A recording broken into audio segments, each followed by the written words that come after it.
ఆంధ్రప్రదేశ్ అధికార భాషా కమిషన్ పేరును మండలి వెంకట కృష్ణారావు అధికార భాషా కమిషన్గా మార్చే ప్రతిపాదనకు రాష్ట్ర మంత్రిమండలి ఆమోదం తెలిపింది.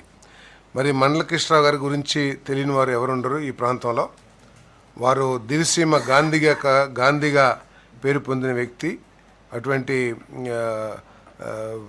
ఆయన జీవన శైలి, ఆ పేరు ఆయన సంపాదించారంటే ఆయన జీవన శైలి ఏ విధంగా ఉండేదో, ఏ విధంగా శాంతి లేకపోతే ప్రజల సంబంధాలు ఏ విధంగా నడిపేవాళ్ళో కూడా అందరికీ తెలిసిందే. అంతేకాకుండా దివిసీమ ఉప్పెన చాలామందికి గుర్తుంటుంది. కొన్ని వేల మంది ప్రాణాలు కోల్పోయిన పరిస్థితుల్లో వాళ్ళందరినీ కూడా బరీ చేయటం కానివ్వండి, వారికి పునరావాసం కల్పించడం కూడా ఆయన అత్యంత ప్రముఖ పాత్ర నిర్వహించిన విషయం కూడా ఈ ప్రాంత వాసులందరూ, కృష్ణా జిల్లా వాసులందరూ కూడా తెలిసిందే.